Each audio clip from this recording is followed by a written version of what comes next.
ये जो हम पत्र पुष्प फल आदि समर्पित करते हैं, इसमें भाव होता है। भूखे नहीं हैं, भूखे नहीं, भगवान तुम्हारे बहुत करुणामय है। चाहे हरि हो, चाहे हर हो, चाहे जो भी भगवत स्वरूप हो, बहुत करुणामय है, करुणा का साक्षात स्वरूप है। हमारा संबंध प्रभु से जो है उसको हम स्वीकार नहीं कर रहे, बस खास बातें हैं। और प्रकृति से शरीर का संबंध है, और हम शरीर को मैं मानकर प्रकृति से संबंध माने हुए, परमात्मा से संबंध नहीं। यही बड़ी हानि हो गई। और प्रकृति अर्थात संसार का संबंध कभी सम नहीं होता, बराबर नहीं चलता, नहीं चलेगा, एक जैसा बराबर कभी नहीं रहेगा। ये शरीर नहीं रहा तो इसका संबंध कैसे बराबर रह सकता है? कभी तो ये बालक था, किस घड़ी किस मिनट जवान हुआ पता नहीं चला, कब मुझ के बाहर निकले, तिथि तारीख है कोई तारीख किसी के पास? आज तक कोई विश्व में बतावे किस दिन तुम्हारे मुझ का बाल निकला, किस दिन तुम जवान हुए, किस दिन तुम बुढ़ापा कब मर जाओगे, तुम्हें पता नहीं। और ऐसे झूठे प्रकृति से इतना जोर का संबंध है कि यही लगता है मैं हूं। प्रभु जो हमारे हैं वो हमारे नहीं लगते। घनिष्ठ से घनिष्ठ संबंध में विषमता आ जाएगी। प्रकृति संसार से घनिष्ठ संबंध में कटुता विषमता आएगी, आएगी, देख लेना। क्योंकि यहां समता है नहीं, ये विषम है संसार, समता नहीं है यहां।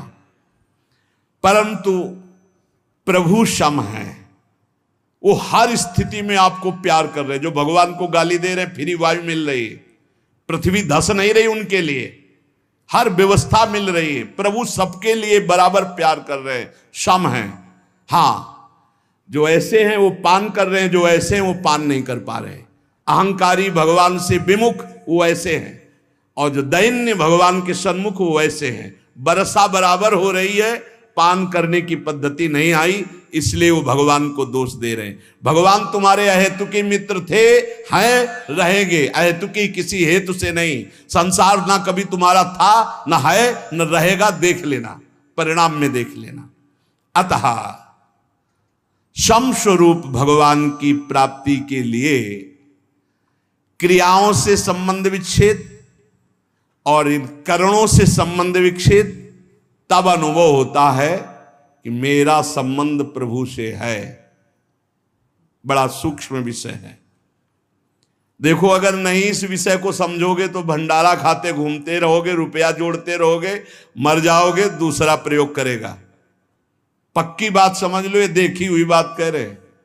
अब बैंक में जमा है, हर भंडारे का 100 रुपया या जहां से आया वो जमा है बैंक, और मर गए और वारिस कोई है नहीं, तो भारत सरकार के काम में जिंदगी भजन के लिए मिली थी, वो चिंतन में। रुपया क्या करता है? चिंतन फंसाता है। कितने हुए? बोले 99। बोले एक और जोड़ो 100 हो जाए। एक नहीं मिलेगा, 10 मिलेंगे। बोले अब 109 है, अगर और व्यवस्था, वो 99 का चक्कर फंसता चला जाता है, पूरा जीवन बर्बाद। जब कोई उपासक सत्संग प्राप्त करता है, जैसे आप सत्संग सुन रहे, ये कभी निष्फल नहीं जाएगा। सत्संग बोध करा के ही छोड़ता है। जैसे नींद से आंख खुलती है तो नींद में हम बेसुध होते हैं, लेकिन जब आंख खुलती तो हमें चेतना हो जाती है, मेरा क्या कर्तव्य, मुझे क्या करना चाहिए, तो तत्काल हम एक्टिव हो जाते हैं। ऐसे ही संसार में मोह निद्रा में हम सोए हुए हैं। जब सत्संग मिलता है तो मानो ज्ञान की आंख खुलती है, अरे मेरा कर्तव्य क्या है, मैं तो संसार में रचा पुचा था, आज सत्संग से सुना कि मेरे जीवन का सार है कि हर दोष का त्याग करके भगवान का भजन करते हुए, ठीक से आचरण करते हुए भगवत प्राप्ति करना। ये सत्संग फर्क डाल देता है जीवन में। चाहे जैसा नीच आचरण वाला हो, अगर वो सत्संग रोज सुनने लगे तो फर्क पड़ जाएगा। पर यह ध्यान देना है, सत्संग शास्त्र सम्मत को ही कहते हैं। आजकल मनमानी जैसा आया वैसा नहीं। तस्मात् शास्त्रम प्रमाणम ते कार्या कार्यो व्यवस्थितौ। कार्य और अकार्य की व्यवस्था शास्त्र प्रमाणित होनी चाहिए, मनमानी नहीं होनी चाहिए। मनमानी को सत्संग नहीं कहते। सत्संग कहते हैं सत शास्त्रों से युक्त, सत महापुरुषों के वाक्यों से मिलान खाए आपके वाक्य, उसे सत्संग कहते हैं। उस सत्संग से निश्चित फर्क पड़ जाएगा, चाहे जितना कोई नीच प्रवृत्ति वाला हो, रोज सत्संग सुने, एक दिन वो परम पवित्र हो जाएगा। विचार करें, जिनके साथ हमने ममता जोड़ी है वो हमारे पहले क्या थे? जैसे माता पिता, भाई बंधु मित्र या शरीर, ये पहले थे क्या? जैसे किसी का 20 वर्ष का शरीर, किसी का 50 वर्ष का, तो आप इसके पहले ना शरीर था आपका ये, और ना शरीर संबंधी थे आपके। पक्का नहीं जानते हैं आप, ना वो आपको जानते हैं। जिनको आप जानते हैं वो शरीर पहले आपके नहीं थे, और आपका भी शरीर नहीं था पहले। बाद में जब शरीर छूटेगा तो आपका कौन परिचय का आपके साथ जाएगा? ये भूल जाओ, जो लोग वादा करते हैं कि एक जन्म नहीं 7 जन्म तक हमारा तुम्हारा साथ नहीं छूट, और ब्रह्मा को भी फेल करते, काल को भी अधीन किए हुए बोलते हैं, बोले 7 जन्म नहीं, जन्म जन्म तक हम आपके साथ ही रहेंगे। अरे मिनट का तो भरोसा नहीं, जन्म का भरोसा।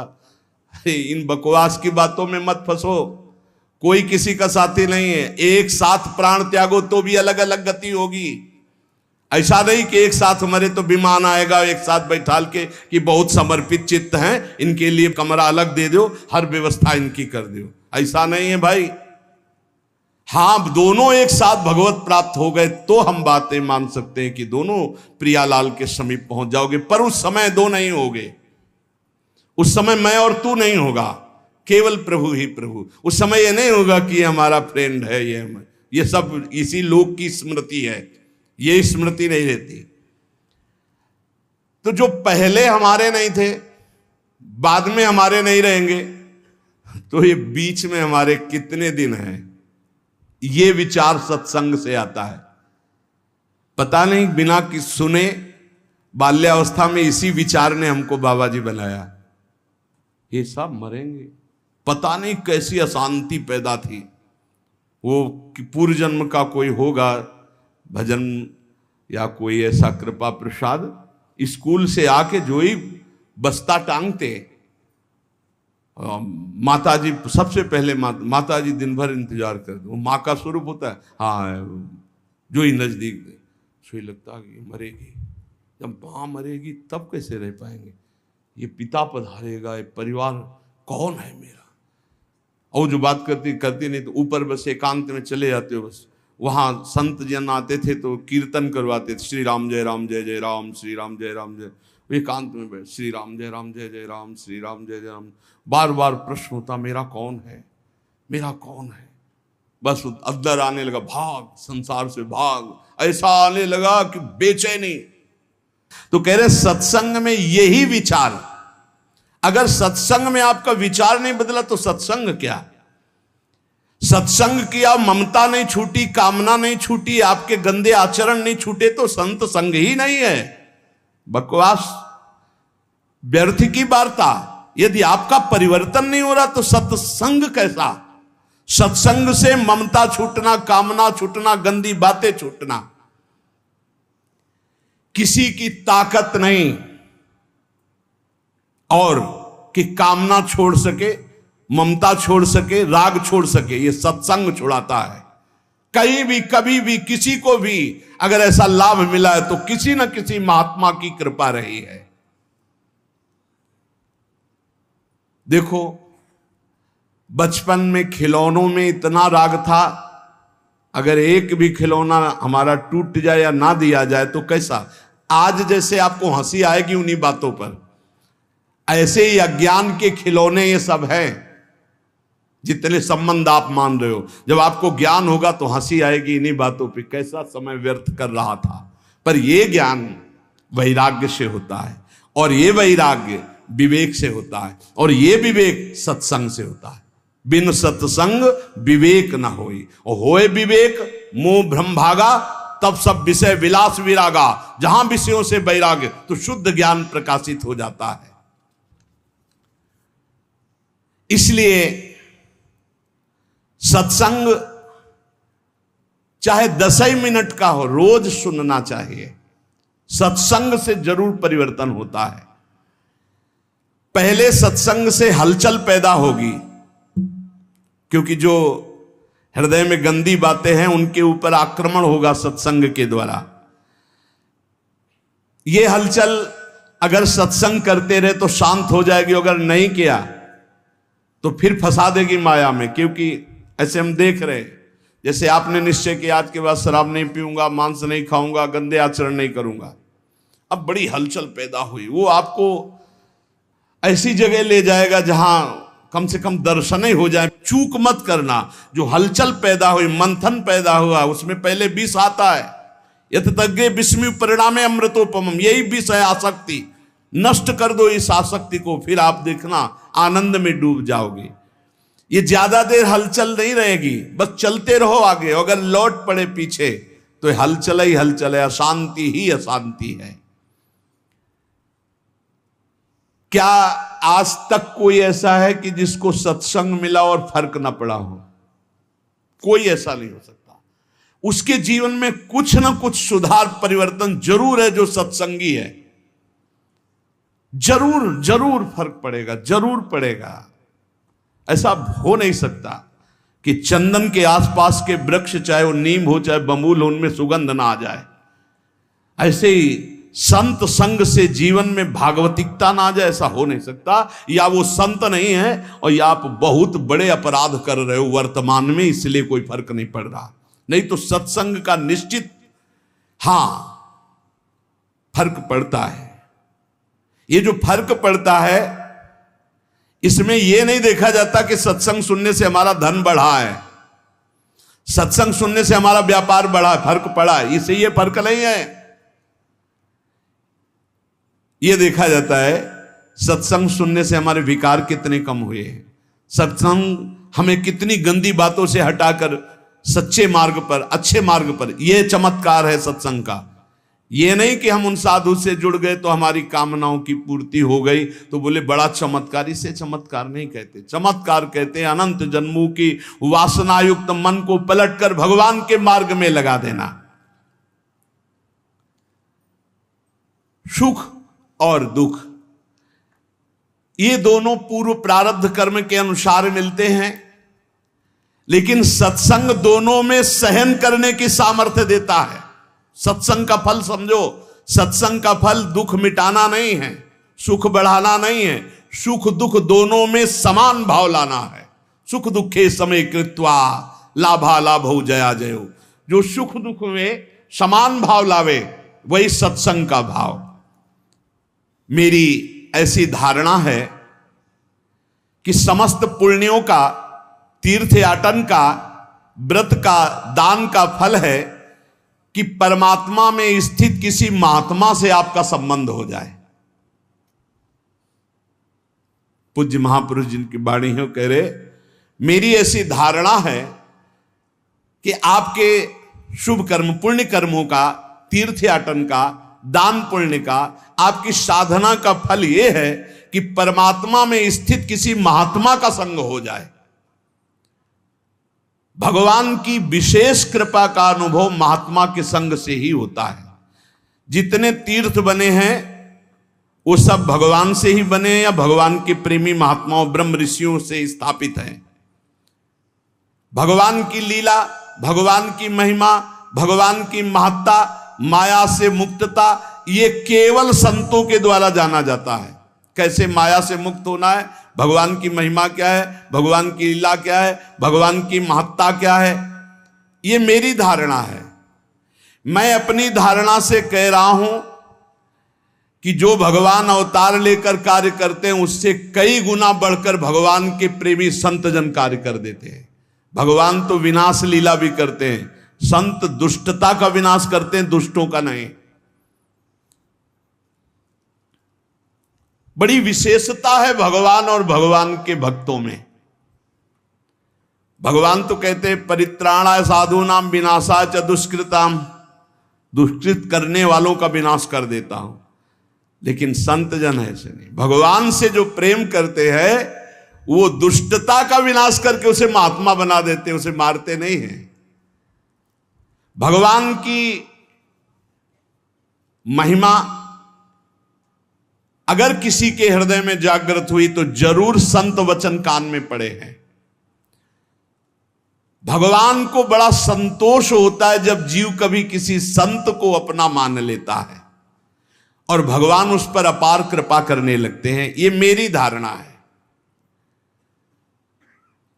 संसार का सबसे ज्यादा लाभ भगवान के प्रेमी जनों से होता है। संतों में कोई कमी नहीं रखते भगवान, अपनी संपूर्ण सामर्थ्य विराजमान कर देते हैं। संतों में विशेषता आती है, वो श्री भगवान से आती है। संतों की खुद विशेषता नहीं होती, वो श्री भगवान की होती है। इसलिए संत जनों से जगत का बड़ा मंगल होता आया है। भगवान की कृपा से ही संतों का यश होता है और संतों के यश से जगत का मंगल होता है। परंतु वो संत नहीं होते जिनके हृदय में भाव होता है कि मेरे द्वारा जगत मंगल होता है, मेरा नाम हो रहा है, मैं ऐसा करता हूं, मैं ऐसा कर सकता हूं। वो अज्ञानी है, संत नहीं है। जिसमें होता है सब प्रभु की कृपा। ये अंदर की बात है। ये बड़े आदरणीय महापुरुष होते हैं जिनके हृदय में कहीं किंचन मात्र अहम नहीं होता। वो बड़ी से बड़ी महिमा को भी अपने प्रभु की देखते हैं, कहीं अपना अस्तित्व नहीं। यही महात्मा की पहचान है, यही महात्मा की महिमा है। उसकी यही विशेषता है, बड़ा विलक्षण है।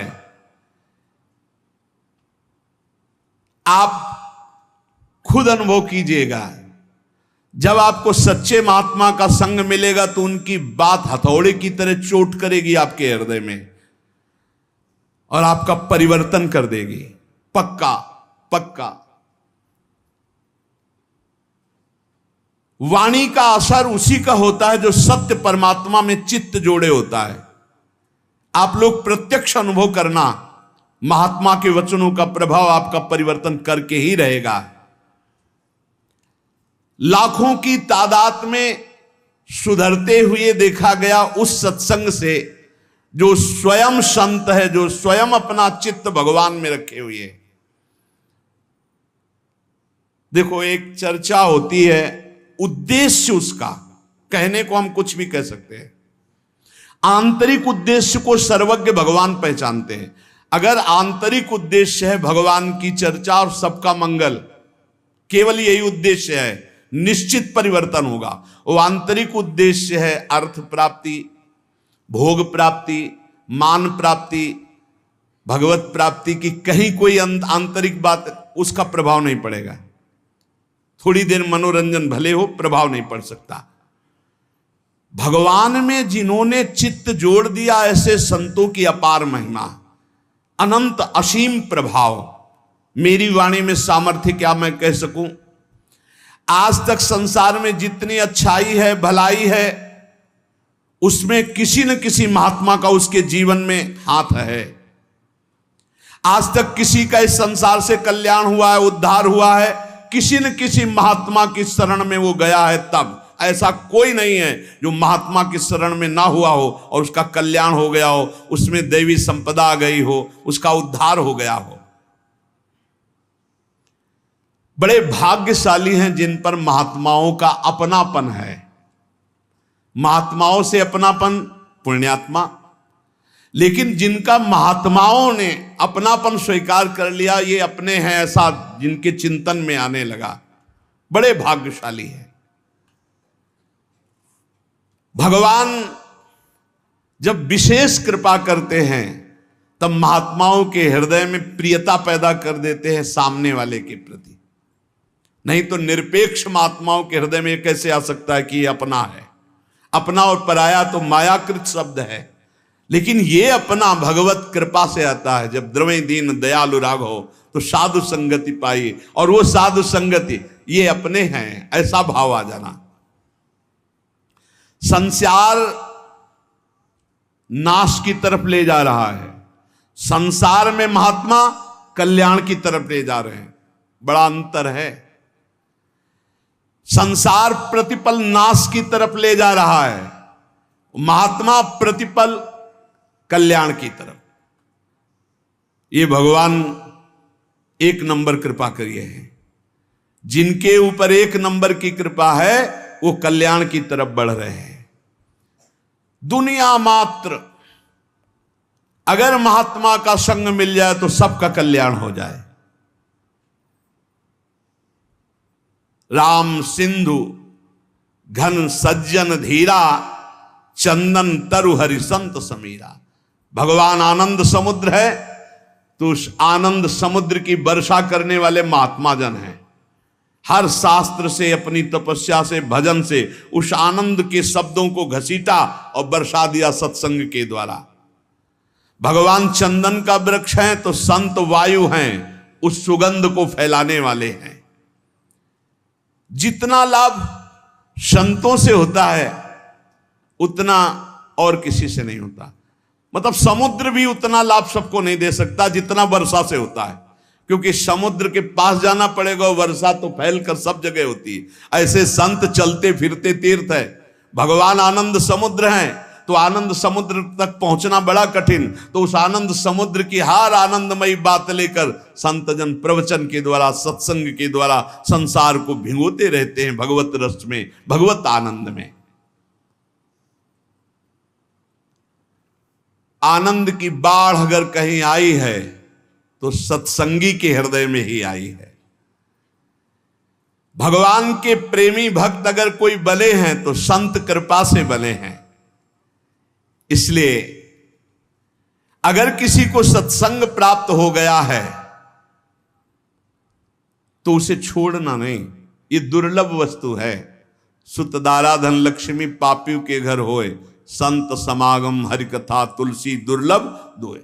महत्संगस तो दुर्लभ हो। भगवान का पूजन करना, भगवान का भजन करना, भगवान का चिंतन करना आज तक किसी के जीवन में आया है तो संत संग से आया है। हम तो ये देख पा रहे हैं कि भगवान से भी अधिक कृपा महात्माओं की जोरदार होती है, क्योंकि भगवान सबके हृदय में रहते हुए भी दुर्गति बंद नहीं हो रही, और संत का सानिध्य प्रगट में मिल गया तो दुर्गति वहीं से रुक जाएगी। बिल्कुल सच्ची बात। हमारा सबसे बड़ा लाभ का केंद्र संत महात्मा है। विश्व का आज तक जो लाभ हुआ वो संतों से हुआ है। लीला देखने में, लीला सुनने में हमारे हृदय में तभी प्रीति होगी जब प्रेमी महात्मा गायन करेगा। खास बात है। जो भगवान से प्रीति करते हैं वो जब चर्चा करते हैं तो एक विशेष आनंद होता है। भगवान के प्यारे भक्त साक्षात परम पावन तीर्थ स्वरूप होते हैं। उनके दर्शन स्पर्श मात्र से पाप नष्ट होते हैं। भगवान उनके हृदय में विराजमान रहते हैं। बड़े बड़े तीर्थों का स्नान करना, वहां जाकर संयम नियम पूर्वक जैसी महिमा है वैसा निर्वाह करना, तब कहीं आगे चलकर फल मिलता है। लेकिन सत्संग का तो तत्काल फल मिलता है। तत्काल फल मिलता है, जीव का परिवर्तन होना शुरू हो जाता है। इसलिए मोरे मन प्रभु अस विश्वासा, राम ते अधिक राम कर दासा। भगवान से अधिक भगवान के दास की महिमा है, निश्चित विश्वास कीजिए। भगवान के दास की महिमा ऐसी है कि उसको भगवान चाहे बाद में मिले, लेकिन भगवान के दास का दासत्व जो ले लिया उसको पहले भगवान मिलते हैं। ये खास बात है। दास दासोहम में एक खास बात है। भगवान के दास का आश्रय ले लिया तो उसको भगवान बाद में दुलार करेंगे, पहले दास के दास का दुलार करेंगे। जैसे बिजली का कनेक्शन ना हो, सही कनेक्शन ना हो, तो बिजली आ भी रही बोर्ड में, आपका स्विच भी सही है, तार भी लगा हुआ है, बल्ब भी सही है, ऑन ऑफ भी कर रहे हो, लेकिन नहीं जलेगा वो। ऐसे ही अगर संत से सही कनेक्शन आपका नहीं है, फिर आप ये शब्द बोल सकते हैं कि मेरा परिवर्तन नहीं हुआ। बल्ब भी सही है, तार भी सही है, स्विच भी सही है, बोर्ड में बिजली भी आ रही, बस थोड़ा और अंदर डालने की जरूरत थी तार, जिससे कनेक्शन हो जाता। कनेक्शन नहीं हुआ तो ऑन करते रहिए, वो जलेगा नहीं। तब आपको लगेगा कि बिजली नहीं है, नहीं बिजली है, उसमें आपके कनेक्शन की कमी है। यदि मन वचन कर्म से किसी भगवत प्रेमी महात्मा का आश्रय ले लिया जाए तो भगवान की शुद्ध शरणागति बहुत जल्दी प्रकाशित हो जाए। हम तो इतना कहते हैं कि जिनको संत संग मिल गया, भगवान ने सब कुछ दे दिया, अब उनको भगवान को देने के लिए अब कुछ नहीं बचा। सच्चे संतों का संग मिल गया, सब मिल गया। संकेत मात्र मैं कह रहा हूं आपको कि अगर आपको संतों का संग मिल गया है तो आप प्राणपन से निर्वाह कीजिए, इससे बड़ा कोई लाभ नहीं। संत समागम सम न लाभ कछुआन, भगवान शंकर कह रहे हैं, उमा संत समागम सम न लाभ कछुआन।